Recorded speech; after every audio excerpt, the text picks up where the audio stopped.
On Halloween night, 1971, the entire population of the Orpheum Grand Theater in Ethelburg, Pennsylvania, 227 souls, vanished without a trace. 30 years later, a demolition crew razing the derelict building would discover a soundproofed room hidden beneath the stage, finally revealing the terrifying truth of what happened during the last encore.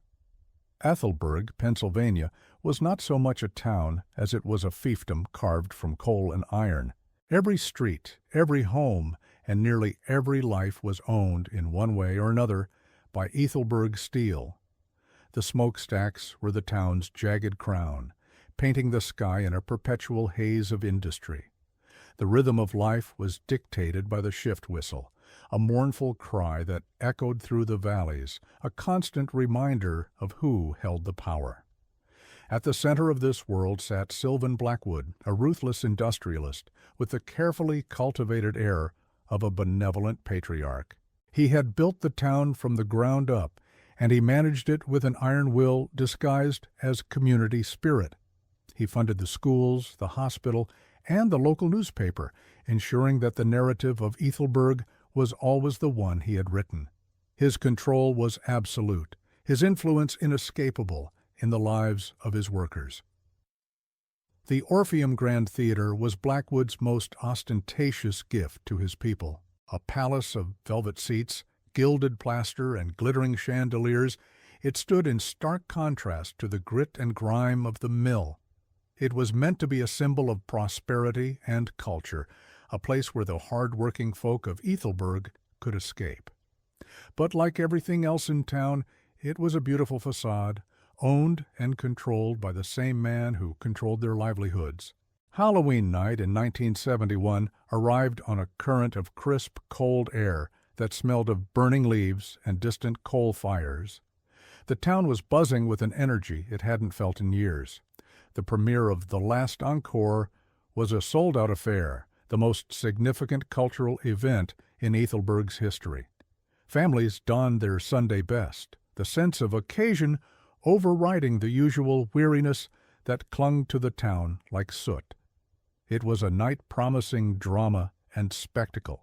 The play itself, The Last Encore, was a source of intense local pride and whispered speculation. It was penned by a former steelworker, a man who had died just months before its premiere, leaving his final words to be spoken on the Orpheum stage. He had been a quiet man, known more for his labor than his letters, and the town was eager to see what truths he had saved for his final act. His absence lent the evening a somber, almost reverent quality. But beneath the surface of civic pride, a dangerous current of rumor flowed. Word had spread through the mill and the taverns that the play was not simple fiction. It was said to be a thinly veiled allegory, a dramatic retelling of a deadly chemical spill at the Ethelburg steel mill years prior. The incident had been officially ruled an accident, a tragedy swiftly buried under corporate statements and quiet settlements. The play threatened to dig it back up. The audience that filed into the velvet seats that night was a cross-section of Ethelburg's wounded heart. It was filled with the families of the men who had perished in that long-buried incident, widows who had been silenced, children who grew up with ghost fathers. Alongside them sat former employees, men who had been forced into retirement or who took buyouts to ensure their silence. For them, this was more than a premiere. It was a potential vindication. The air inside the Orpheum Grand was thick with unspoken history. Every knowing glance between patrons, every hushed conversation in the lobby added to the weight of the evening. Sylvan Blackwood himself was not in attendance, a fact noted by many. His absence was interpreted by some as a sign of dismissal, but by others as something more ominous. It was as if the king was refusing to watch the court jester speak a forbidden truth. This gathering was unique because it brought together the silenced and the complicit under one roof. It was a congregation of people who knew the town's official history was a lie. The play promised to give voice to a collective trauma that had been forcibly suppressed by the very man who built the theater they now sat in. The tension was a palpable thing, an unseen character waiting in the wings for its cue to enter the stage. As the house lights dimmed, a hush fell over the 227-person audience. The ornate golden curtain shimmered, then slowly began to rise. The first lines of dialogue echoed through the acoustically perfect hall, and for a moment the tension was replaced by the simple magic of the theater. The faces in the crowd, illuminated by the faint glow from the stage, were rapt with attention, unaware they were living out the final moments of their lives. On stage, the lead actress, a woman named Eleanor Thorne, delivered her lines with a passion that captivated everyone. She was the soul of the performance, her character a grieving widow fighting against a powerful industrialist for the truth. Her young daughter, 5-year-old Eris, was not in the audience, having been left with a babysitter for the late show. It was a small, mundane decision that would irrevocably shape the rest of her life, turning her mother into a permanent, haunting question. The last anyone outside the theater saw was the warm light spilling from its lobby doors just before they were locked for the performance. The last anyone heard was the faint murmur of the crowd, a sound that was soon swallowed by the night. By midnight, when the play should have concluded and the streets should have filled with departing patrons, there was only an unnerving, profound silence. The Orpheum Grand stood quiet and dark, holding its secret within. The first sign of trouble came with the dawn. A baker on his morning route noticed the theater's lights were still off and the parking lot was still full of cars, dusted with morning frost. A paperboy saw the previous day's newspapers still lying on the steps. Calls went unanswered. A sense of unease began to creep through Ethelburg, a slow dawning dread that something was fundamentally wrong. The silence from the Grand Theater was no longer peaceful. It was menacing. By mid-morning, a small crowd had gathered. The local police chief, a man whose salary was indirectly paid by Blackwood, arrived with a set of master keys. He found the doors locked, not from the outside, but from within. With no other option, they were forced to break the ornate glass of the front doors. The sound of shattering glass was the first noise to emanate from the Orpheum Grand in nearly 12 hours, a violation of its tomb-like stillness. What they found inside was not a scene of horror, but one of impossible, unsettling normalcy. It was a tableau, frozen in the middle of a moment. Half-eaten boxes of popcorn sat on the armrests.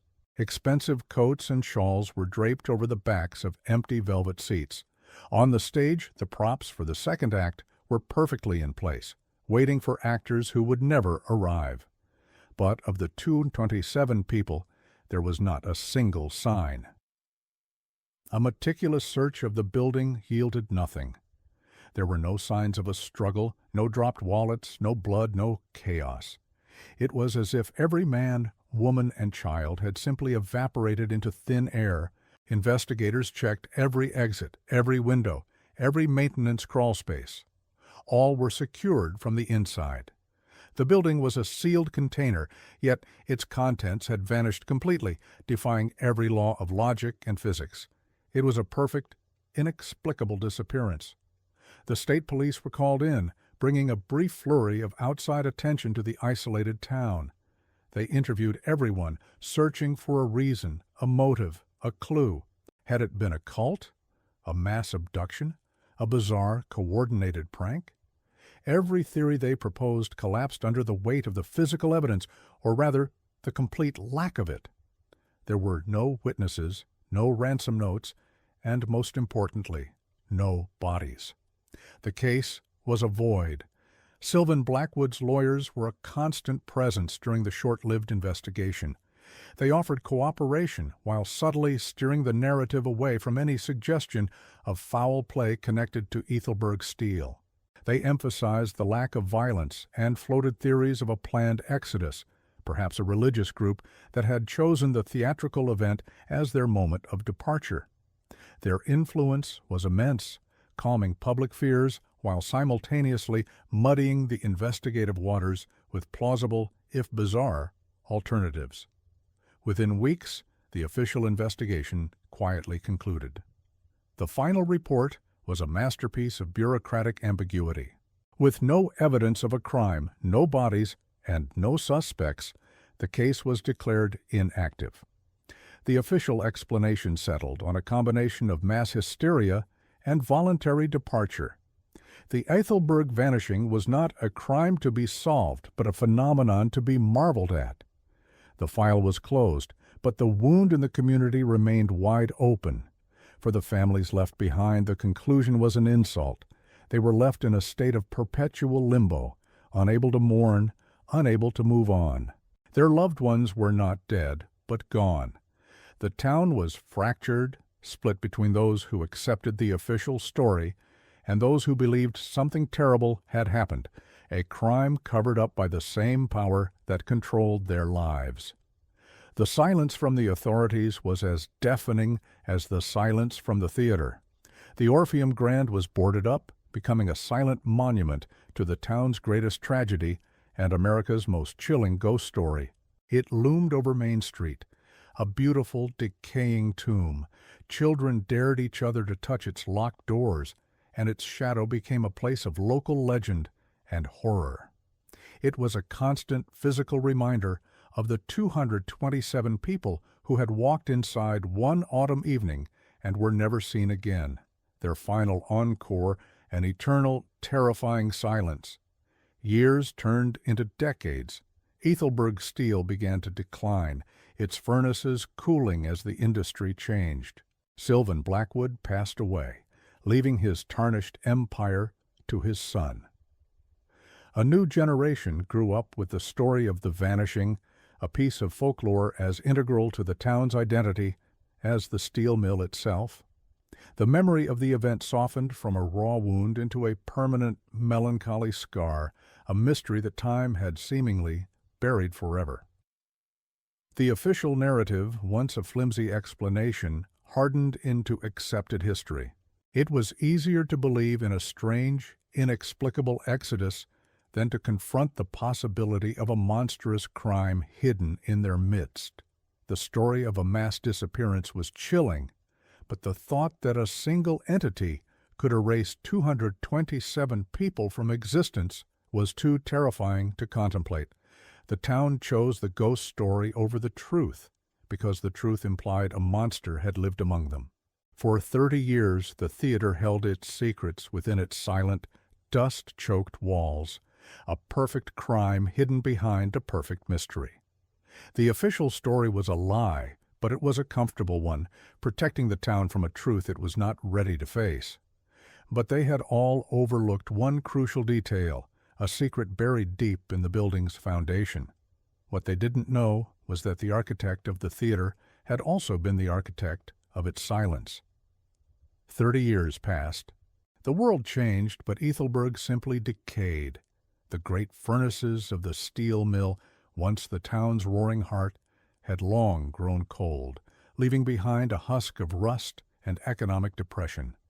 The generation that remembered the vanishing grew old, their memories softening into a grim local legend. The Orpheum Grand Theater, condemned and wrapped in chain-link fence, remained the town's most prominent headstone. Its grandeur had rotted into a skeletal frame, a constant silent reminder of the night the town's soul was hollowed out, leaving an unfillable void.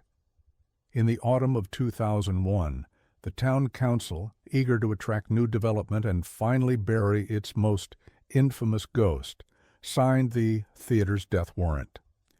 A demolition company from Pittsburgh was contracted to raze the structure, clearing the land for a soulless strip mall. The crew that arrived were practical men, unburdened by the building's mythology. To them it was not a tomb filled with lingering spirits, but merely a job, a complex puzzle of brick, plaster, and steel that needed to be dismantled safely and on schedule. The ghosts of Ethelberg were not their concern. For the first week, the work was routine. The ornate facade was carefully chipped away. The velvet seats were torn from their moorings and piled high, like scarlet casualties, and the gilded plasterwork of the ceiling was brought crashing down in clouds of ancient dust. The crew worked with the detached efficiency of surgeons excising a tumor. They were dismantling a memory piece by piece, unaware that the building's most profound secret was not in its haunted balconies or its empty stage, but buried deep within its very foundation, hidden from sight. The anomaly was discovered on a Tuesday. A foreman, checking the original 1920s blueprints against their progress, noted a discrepancy in the foundation beneath the stage. A load-bearing wall was thicker than specified, its dimensions off by several feet. When a worker struck it with a sledgehammer, the sound was wrong, not the solid thud of reinforced concrete, but a dull, hollow echo. It was the sound of a hidden space, an architectural secret that had gone unnoticed for over 70 years, surviving inspections, renovations, and the passage of time itself. Curiosity overriding the day's schedule, the crew focused their efforts on this structural oddity. Using heavy machinery, they hammered at the concrete until cracks spider-webbed across its surface. With a final groaning heave, a large section of the wall collapsed inward, revealing a darkness that had not been touched by light in decades. A wave of stale cold air, utterly devoid of moisture or the smell of decay, washed over them. It was the sterile breath of a perfectly sealed chamber, a vault hidden in plain sight. Inside was a room that defied explanation. It was a stark, windowless bunker of poured concrete about 15 feet square. The walls were lined with thick, sound-dampening foam, now yellowed and brittle with age. Unlike the rest of the theater's dusty interior, the air here was still, the floor almost clean, disturbed only by a fine layer of settled dust. This was no forgotten storage closet or Prohibition-era hideaway. This space had been meticulously designed and constructed for a specific chilling purpose that was not immediately clear to the men who found it. The police were called, and the demolition site was quickly transformed into a potential crime scene. The discovery of a hidden room inside the infamous Orpheum Grand was news that electrified the state, pulling the Ethelberg vanishing from the cold case files of history and thrusting it back into the harsh glare of the modern world. For 30 years, the mystery had been a ghost story. Now, with the opening of this concrete tomb, it felt terrifyingly real once more, the first tangible clue in a case long defined by its complete lack of evidence. In a forensics lab in Quantico, the news reached Dr. Eris Thorne. Now in her mid-30s, she was a highly respected forensic anthropologist, a woman who had dedicated her life to giving names to the nameless dead and voices to the silenced. This professional calling was born from a deeply personal wound. She was 5 years old when her mother, Eleanor Thorne, the lead actress in The Last Encore, had disappeared. The event had become the central organizing trauma of her life, a cold, empty space that no amount of scientific certainty could ever fill. The moment she heard about the discovery, Oris knew she had to return. Ethelberg was a place she had avoided for her entire adult life, a town synonymous with loss and unanswered questions. But this new development was a professional obligation and a personal imperative she could not ignore. Packing a small bag, she drove the long hours back to the Pennsylvania hills, back to the town that had stolen her mother, feeling a mixture of clinical focus, dread, and a fragile, dangerous flicker of hope that she had long ago forced herself to extinguish. When Eris arrived, the site was a controlled chaos of police tape, investigators, and news vans. She used her credentials to get past the barricade, her eyes immediately drawn to the gaping hole in the theater's foundation. As she was briefed by the lead detective, a weary but determined man named Frank Miller, her professional training took over. She listened intently, her mind processing the details of the room, the soundproofing, and its location, already formulating hypotheses and dismissing the more fanciful theories being floated by the media. Inside the chamber, the scene was sparse but profoundly telling. Along one wall were several large industrial-grade canisters, their labels long since corroded into illegibility. On a simple metal table in the center of the room, laid out with unnerving precision, were a set of architectural schematics. Eris examined them with a growing sense of horror. They were not the theater's original blueprints, but a modified version, detailing a sophisticated and clandestine rerouting of the building's main ventilation and airflow system, all converging on this hidden room. This was no mere hiding place, it was a control center. The canisters, the schematics, the soundproofing, it all pointed to a single, horrifying conclusion. This room was designed to introduce something into the theater's atmosphere, and to do so silently and without detection. The official narrative of a mass exodus or hysterical departure, a story that had stood for 3 decades, began to crumble under the weight of this single concrete room. The vanishing was not a mystery of disappearance, but a marvel of engineering. Then they found it, tucked away on a small shelf built into the concrete wall as if left for posterity, was a single, dust-covered, reel-to-reel tape recorder. Its presence was baffling. It was a piece of high-end audio equipment far too sophisticated for simple theater use. A single 7-inch tape was still carefully threaded through the machine, waiting patiently in the darkness. Detective Miller ordered it bagged as evidence with the utmost care, recognizing it as a potential Rosetta Stone for this impossible case. The fragile magnetic tape was sent to the FBI's forensic laboratory, where specialists worked for days to restore it, painstakingly cleaning and rehydrating the delicate ribbon. The process was fraught with tension. This tape was the only witness to what had happened inside the Orpheum Grand. It was a voice from the tomb, a potential audio record of the final moments of 227 people. For Eris, the wait was agonizing. She knew with a certainty that chilled her to the bone that her mother's voice was likely on that tape. Finally, the day came. In a sterile audio lab with Detective Miller by her side, Eris sat before a set of speakers. The lead technician gave a nod, and with the soft click of a button, a faint hiss filled the room, the sound of 30-year-old silence. Then a voice emerged from the speakers, clear and resonant. It was an actor on stage delivering a line from The Last Encore. Iris felt her breath catch in her throat. The sound quality was pristine. The microphone had been placed perfectly.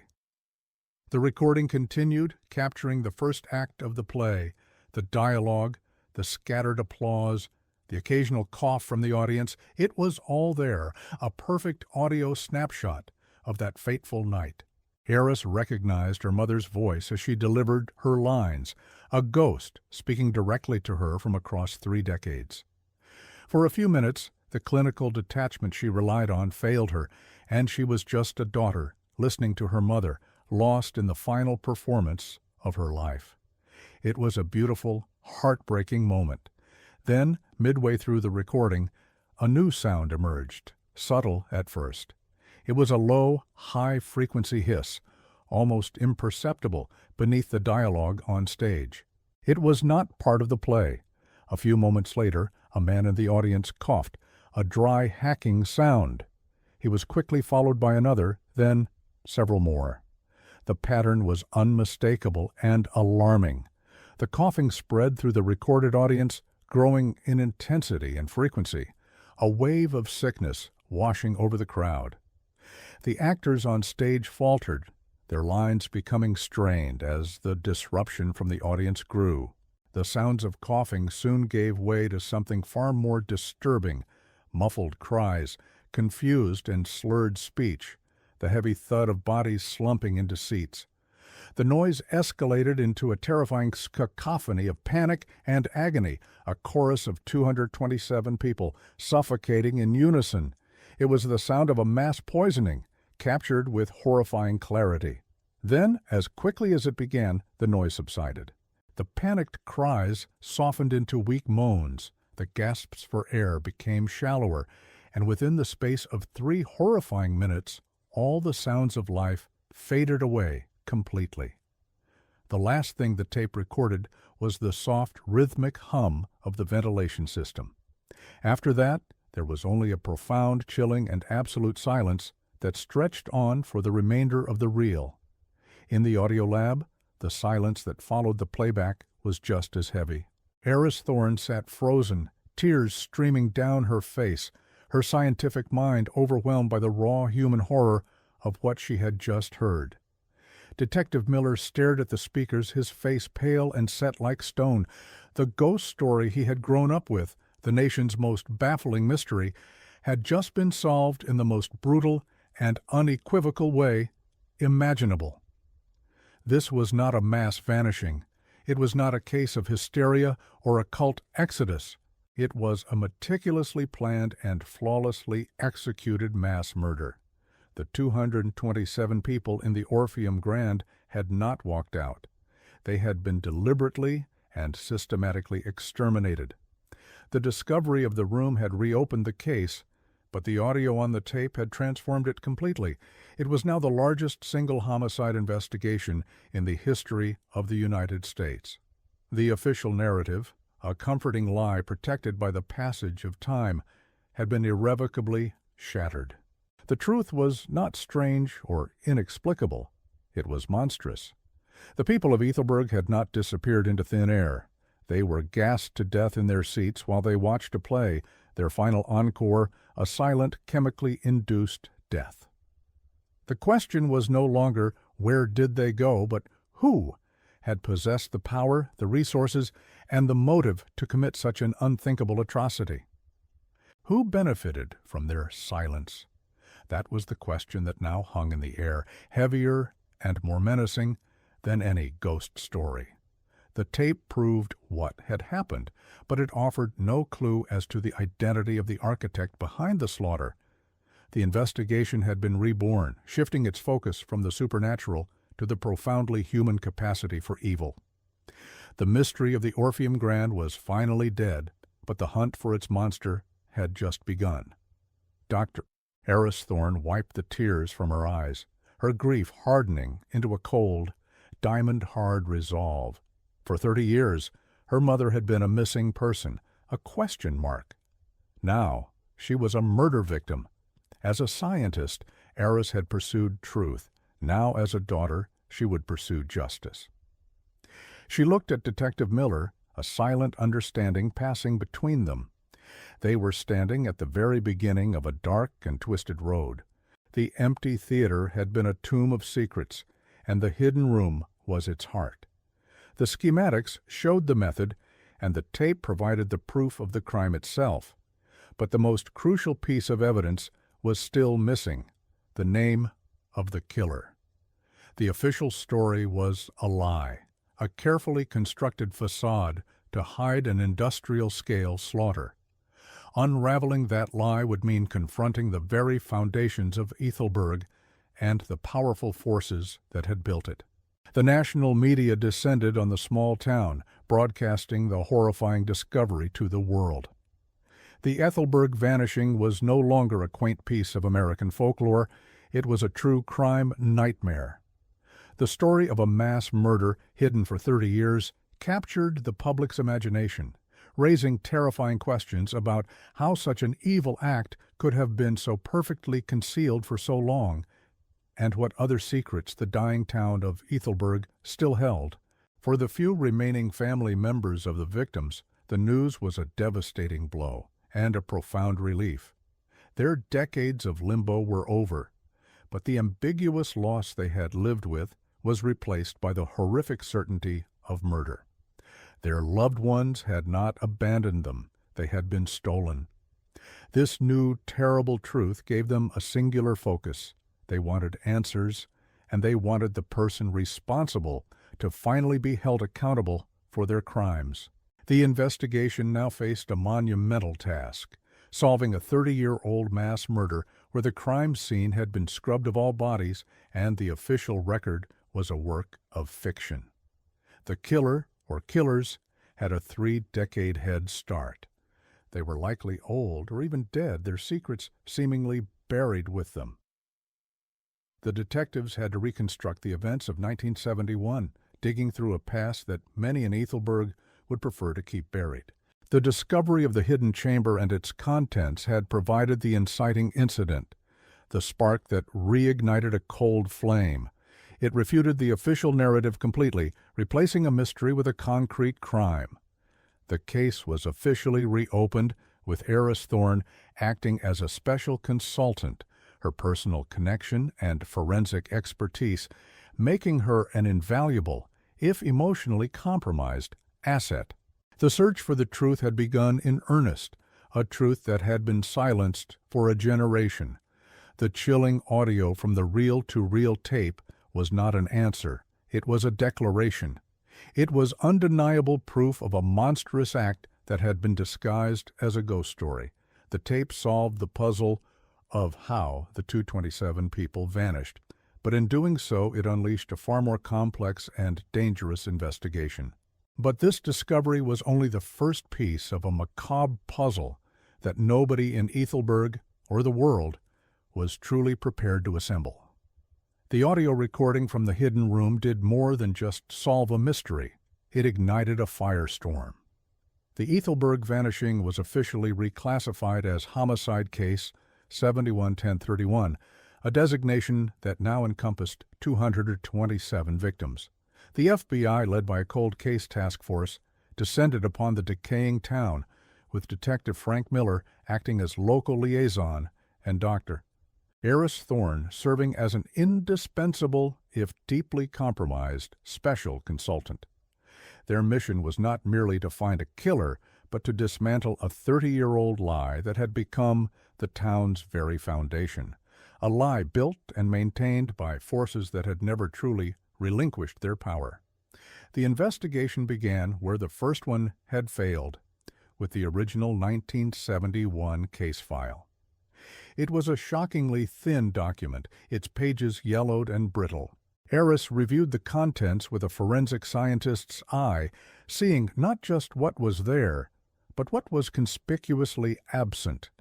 There were no detailed interviews with key personnel from Ethelburg Steel, no chemical analysis of the air inside the theater, and no follow-up on the rumors about the play's controversial subject matter. The entire investigation felt sanitized, deliberately steered away from any line of inquiry that might lead back to the town's sole employer. The original police chief's final report was a masterclass in deflection, filled with phrases like "no signs of foul play" and "collective psychological event." It read less like a serious police document and more like a press release drafted by Sylvan Blackwood's legal team. Aries noted that the chief had retired with a generous pension just 6 months after closing the case, moving to a comfortable home in Florida. It was the first of many threads they would pull, each one connected to the immense invisible web of influence spun by Blackwood.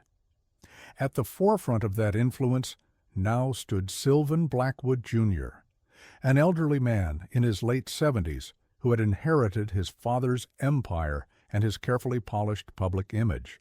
He issued a statement expressing his family's profound shock and offering his full cooperation with the new investigation. He spoke of the vanishing as a tragic wound on the town's soul, a wound this new inquiry threatened to tear open anew. His words were smooth and practiced, the performance of a man accustomed to controlling the narrative, yet a flicker of something cold and guarded in his eyes betrayed a deeper anxiety. Eris and Miller established their base of operations in a temporary command center set up in Ethelburg's town hall. Their first task was to deconstruct the official narrative piece by piece, starting with the most fundamental lie, that the theater was a sealed box from which no one could have escaped. The discovery of the hidden chamber and its connection to the ventilation system had already proven that something could get in. Now they had to prove how 227 bodies got out. It was a logistical nightmare that defied belief. They turned their attention to the human element, the memories that time had not yet erased. They began tracking down every surviving police officer who had worked the original case. Most were long retired, their recollections clouded by the decades. Yet a consistent theme emerged. They spoke of a hands-off directive that came from high up, a clear message that the Blackwood name and Ethelberg Steel were not to be scrutinized too closely.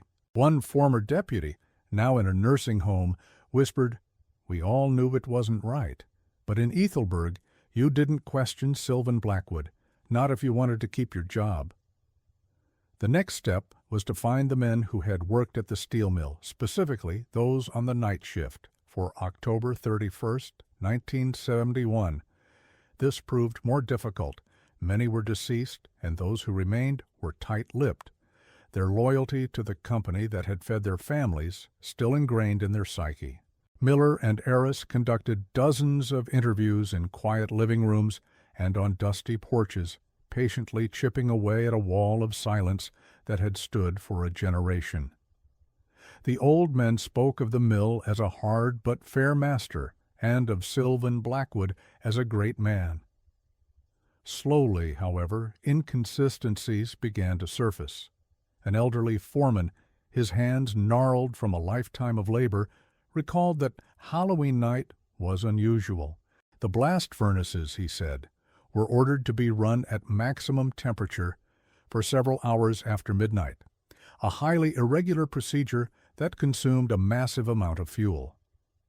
He remembered it clearly because it was an unscheduled burn, and the heat coming off the foundry was intense enough to feel from 100 yards away. He had never understood the reason for it. Another retired worker, a maintenance engineer, provided a second crucial detail.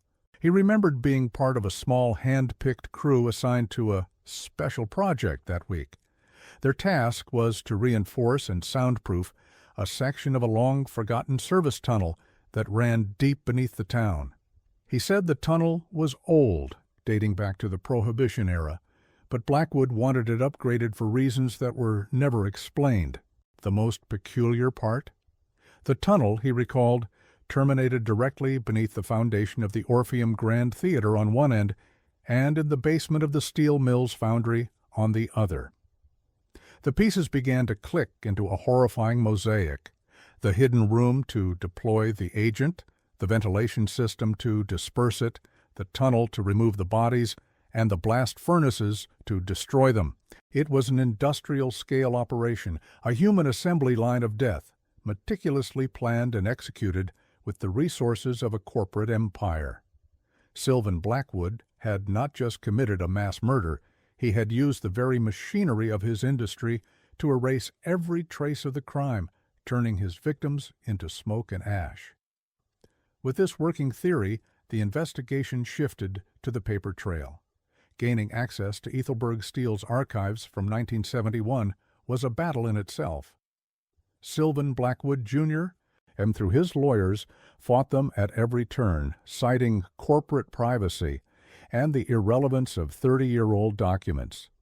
Miller was forced to obtain a federal warrant, an act that publicly shattered the illusion of the Blackwood family's cooperation and signaled a new, more confrontational phase of the investigation. The patriarch was protecting more than just his father's memory. He was protecting a secret. Deep within the dusty, climate-controlled archives, a team of forensic accountants began their search.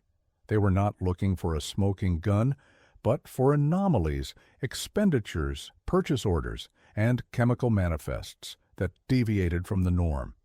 After weeks of painstaking work, they found it: a series of heavily redacted invoices from a chemical subsidiary owned by Ethelberg Steel. The orders were for large quantities of precursor chemicals which on their own were used in industrial cleaning. However, the specific combination and volume were highly suspicious. Aris took the chemical list to her colleagues at the FBI lab in Quantico. Running simulations based on the compounds, they came to a chilling conclusion.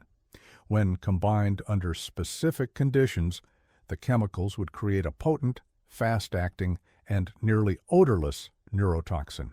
The gas would be heavier than air, designed to settle downwards in an enclosed space.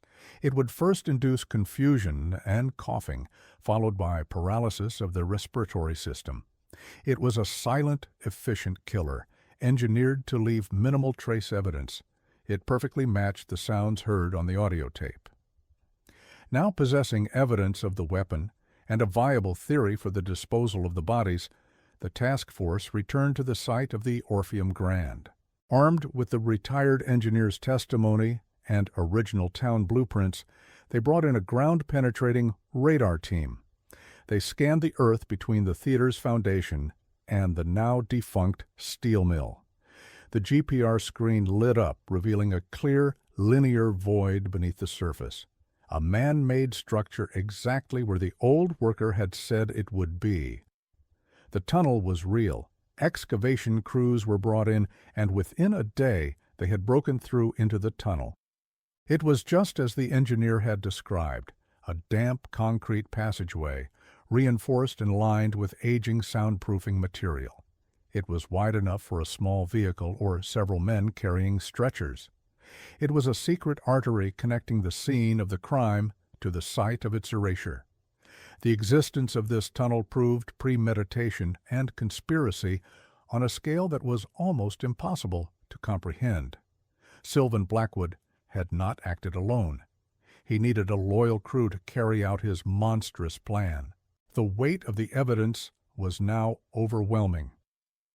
Detective Miller and Eris Thorne arranged a formal interview with Sylvan Blackwood, Jr., this time not as a cooperating citizen, but as a person of interest in a mass homicide investigation. They met in a sterile conference room, the air thick with unspoken accusations. They laid out their findings, one piece of irrefutable evidence at a time. The schematics from the hidden room, the chemical purchase orders, the testimony about the furnaces, and finally, the GPR scans confirming the existence of the secret tunnel. For the first time, Sylvan Blackwood Jr.'s composure cracked. His face, usually a mask of aristocratic calm, became pale and drawn. He stammered, denying any knowledge of his father's business dealings, claiming these were all just tragic coincidences and the fanciful recollections of old men. He insisted his father was a philanthropist, a builder, a man who loved Ethelburg. "My father gave these people everything," he said, his voice trembling with a mixture of indignation and fear. "He would never harm them." But his denial was hollow.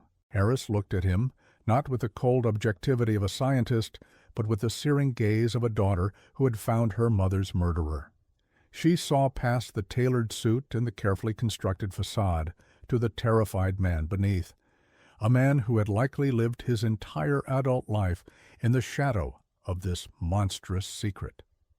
Was he merely a son protecting his father's legacy, or was his role in the cover-up more direct?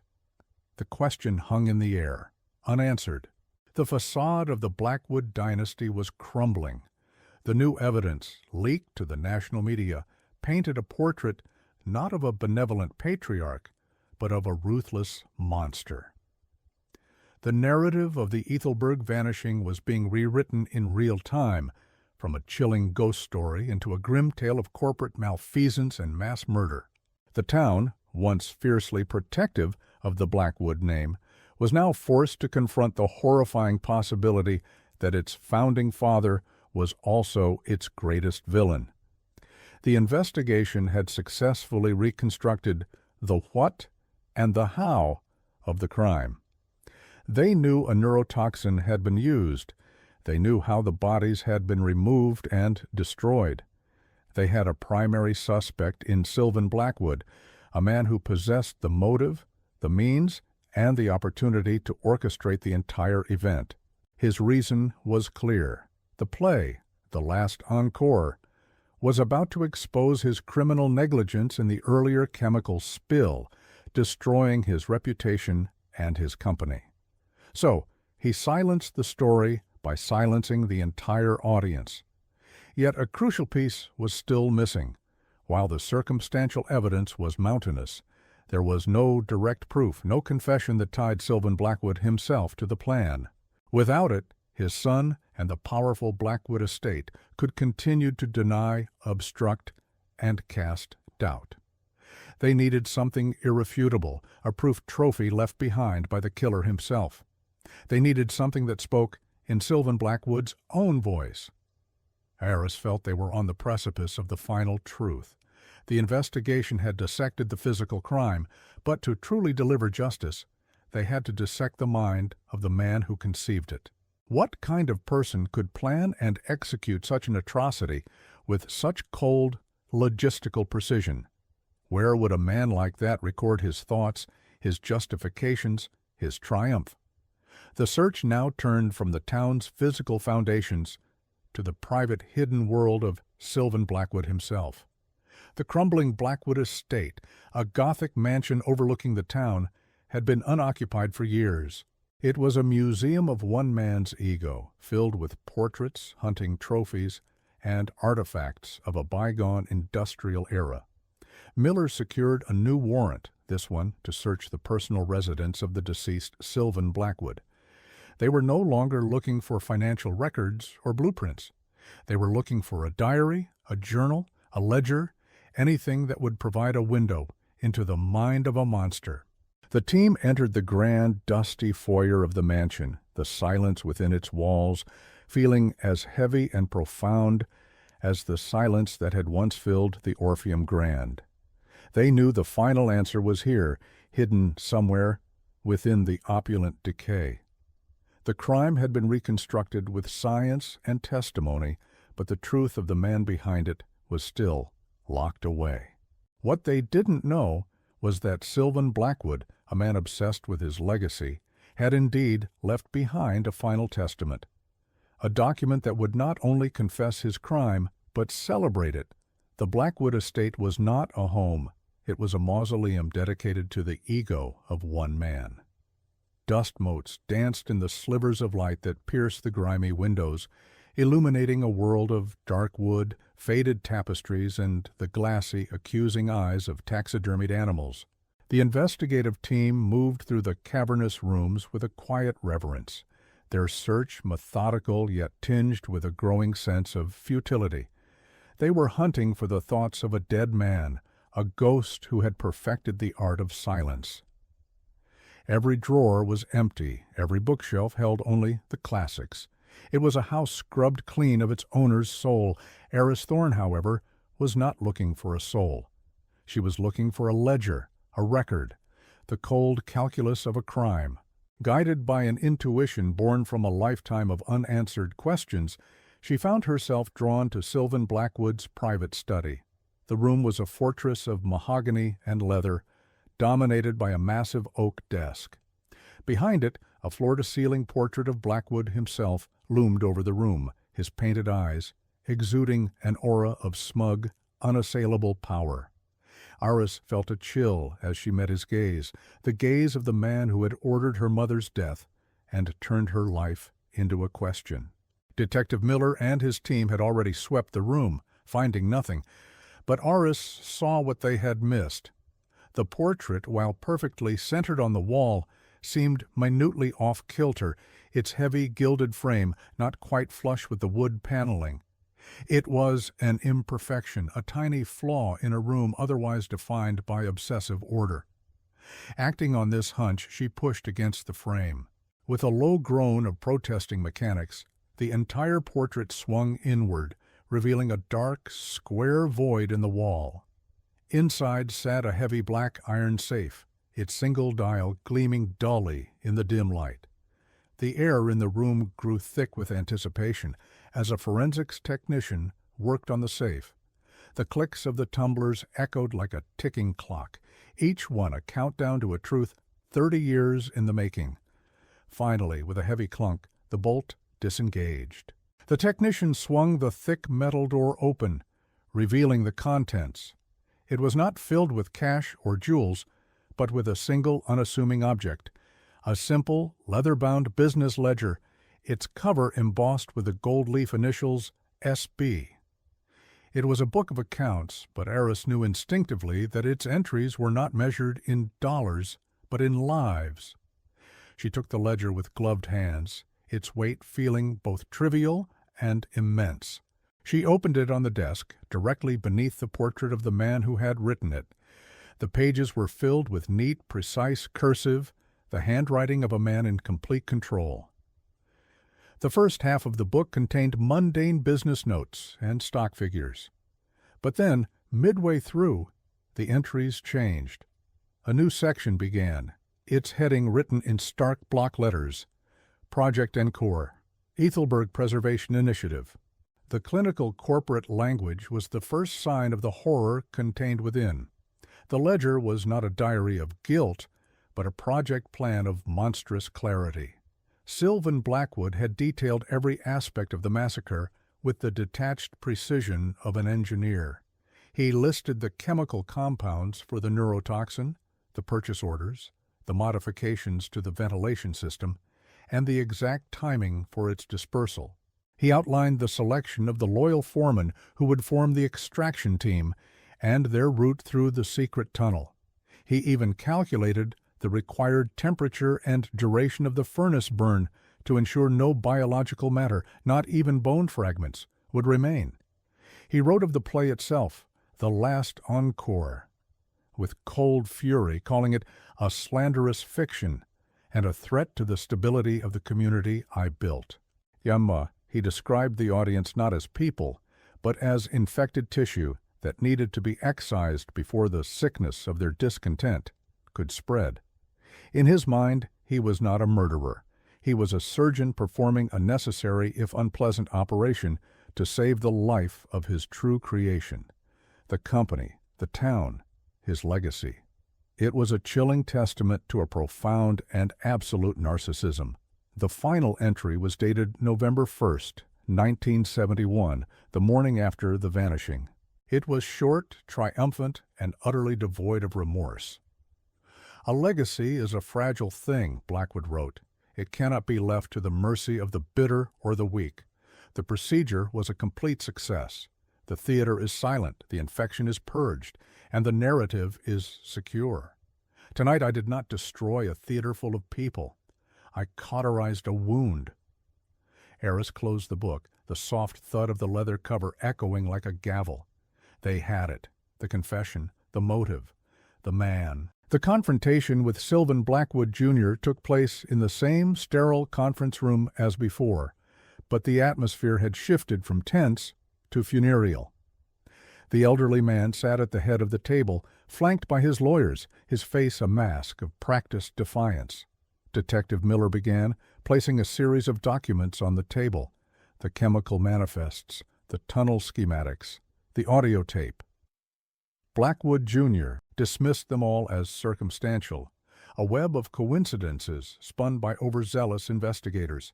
He held firm, a loyal son protecting his father's hallowed name. Then Aris placed the ledger on the table. She did not open it. She simply slid it across the polished wood until it stopped directly in front of him.